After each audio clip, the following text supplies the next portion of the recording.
This segment is being brought to you by Tennessee Wildlife Resources Agency. Join us in preserving and protecting Tennessee's wildlife. All right. Speaking of the Tennessee's wildlife, we have three guys up here representing bass clubs around in the area, and we've been talking about intimidation, how to build. We've really been talking about the cons. We need to talk about the pros. Okay, I want to take you a segment and talk about. First off, you can call us here, 615-737-7767. Got any questions about this? But we're going to start off with Bobby. What made you join, and why are you happy you did? Well, I joined because I fished my whole life. My dad taught me how to fish. He had joined the club with a friend of his, and then wanted me to fish the next year. And so fishing with him is, that's father son. Yeah, that's the best thing in the world to do. Yeah. And what I really like is traveling around different lakes. I never would have done that if I hadn't joined up to fish the tournaments at different lakes. That's what I really like, and learning them and going back next year and applying what I learned, and that's what's really fun to me. How long have you been fishing these things? I've been with Music City, I think, since 2004. That's a long time. It's 12 years right there. So it gives you a little bit of experience on these lakes. Yes. Now, Robert, what about you? Same here with him. I started fishing at an early age.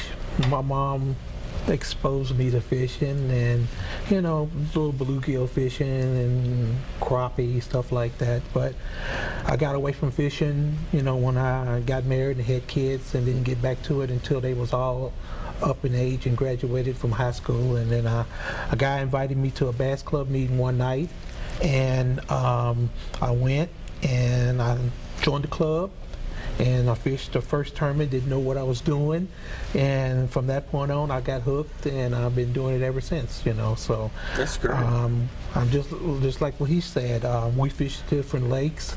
We go to Gunnersville, Chickamauga, we go maybe to Pickwick or Nickajack, but we also fish here in the area, Percy Priest and Old Hickory, but we have a full schedule, and a lot of people like that, to go different lakes and learn different things, and that's good. What I enjoy doing. Yeah. What about you, Chris? Well, ever since I can remember, like Bobby, and I've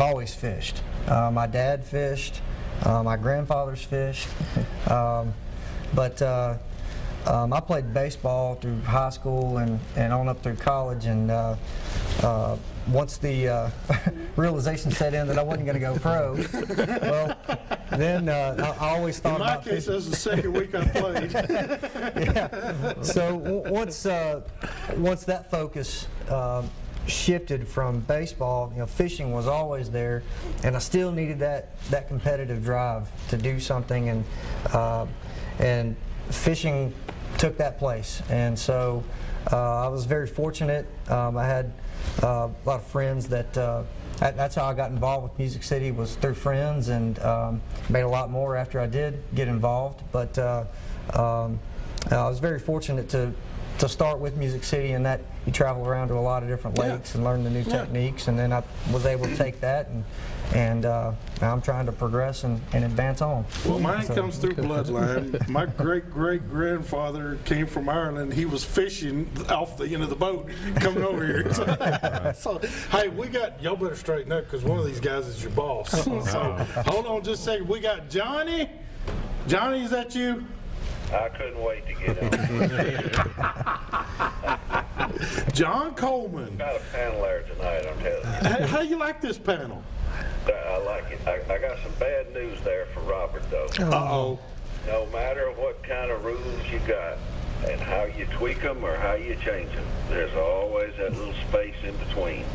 That's right. Yeah. That's exactly right. Now, Johnny, you've been president of Music City since Moby Dick was a minnow. Yeah. Well, I'm trying to wean from there, trying to get Bobby and Trey to take that. There you go. Trey is our president, and I've slipped down to vice president. But that is, to have these clubs and for them to be successful, as Bobby knows, people have to step up for these things to continue. That's right. And I'm sure Robert there knows the same. Yeah. And for Chris, what Chris has done, he's went on to college and he's graduated from Music City Bass Anglers. We're kind of the high school of it. Yeah. But we know he's good and we like him. But I'm glad to see this bunch on there. Well, Johnny, what would you say would be what would you tell somebody that's even thinking about being a part of a club, or how would you encourage them? Well, I think in our club situation, we've got guys that their total thing is winning. Mm-hmm. If you're going to go into it at that, okay, that's your prerogative.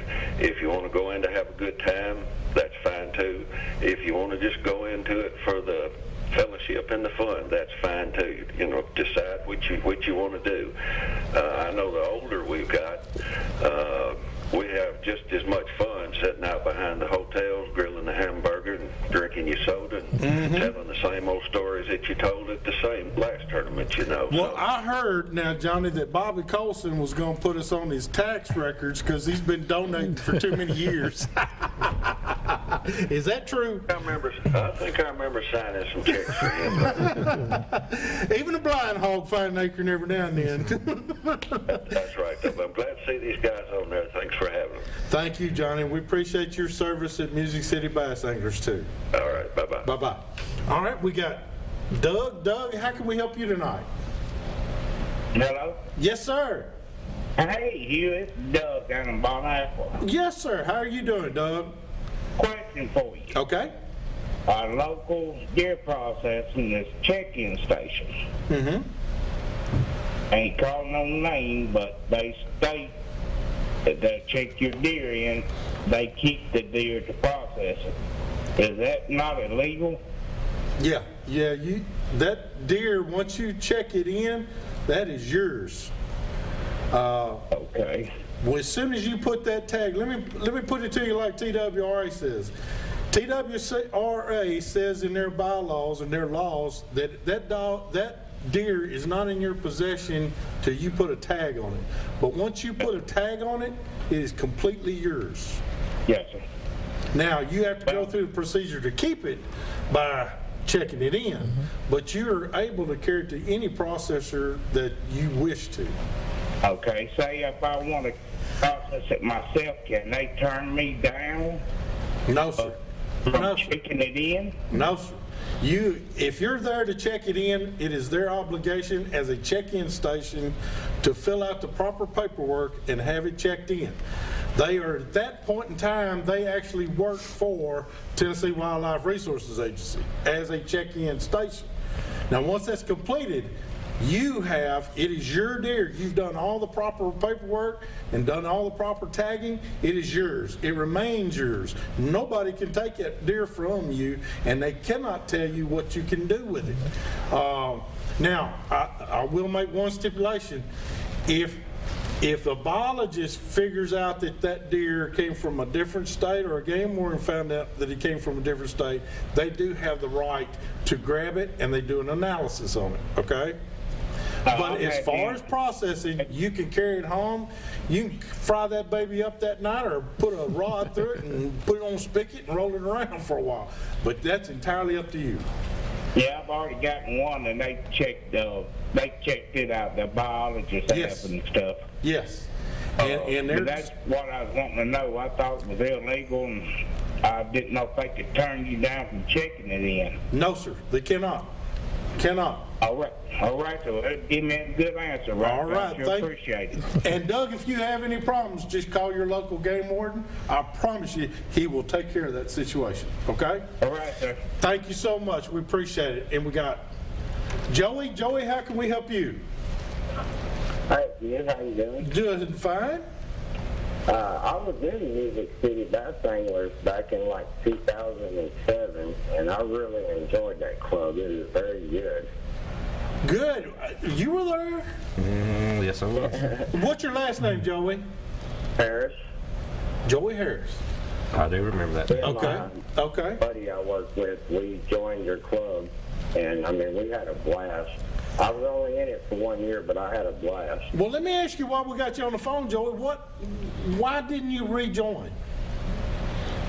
I started going through a divorce and stuff like that. And That'll do it. He'll do it. That'll do it. I'll shut it down. Well, let me ask you this. Now that you're over that hump and through that and probably life is good again, would you consider joining Music City Bass Anglers again? Yes, we've been actually talking about that because we've been fishing, quite a bit the past few weeks. And we both usually do real good. And just the past few weeks, it seems like since this supermoon has come out, we're not even hardly catching one fish every time we go. Been a little tough for some people. And that way we have a factor into that, or am I just thinking that? I'm going to tell you, you're probably just thinking that. Because the supermoon was, a week and a half ago? They got to eat. Yeah. Some of them look like me. They can't go, 30 seconds without a meal. So, they're going to eat. It's just you got to put it in front of them or entice them to do. But I want to ask you one other thing.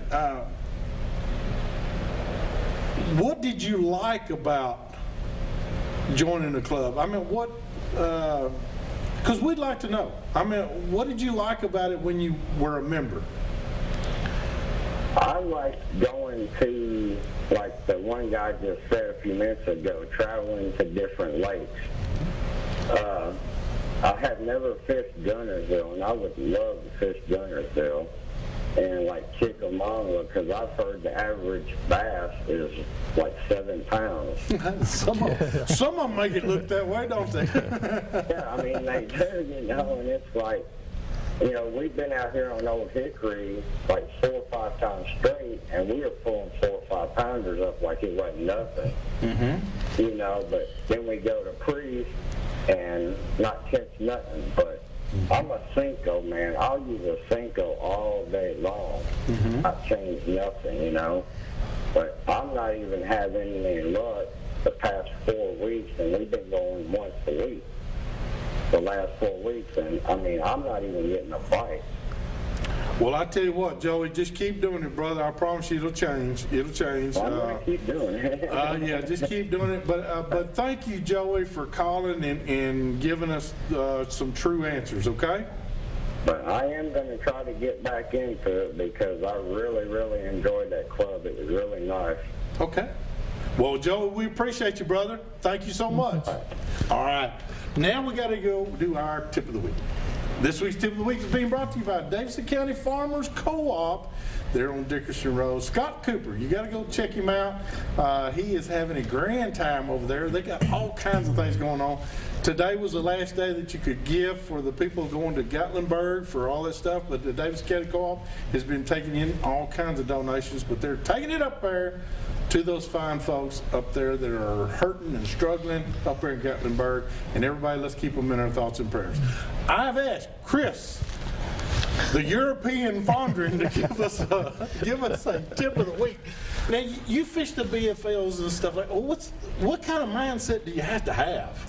Well, you have to have the mindset of I'm going after and I'm going to win today. Yeah. When you show up to the ramp that day, even if you didn't have a good practice, you just got to know that, hey, every cast I make could be that next fish. Your confidence level has to be high. Absolutely, and not only that, but it has to stay high. Yeah, even if you lose a fish. Well, even if you lose a fish, inevitably Plan A never works. It rarely doesn't work, but you kind of go down through your checklist that you made in preparation, and then if that doesn't work, then read the signs. There's always going to be some flags up somewhere saying, hey, go do this, go shallow, go deep, whatever. And that you just have to stay confident in yourself. All right. Well, Chris, I appreciate that because we need it, brother. We need that confidence up there. Hey, we're going to take a break. When we come back, Marty Rule is in the house, and he's got a fantastic recipe for you, so we'll be right back with more Southern Woods Waters.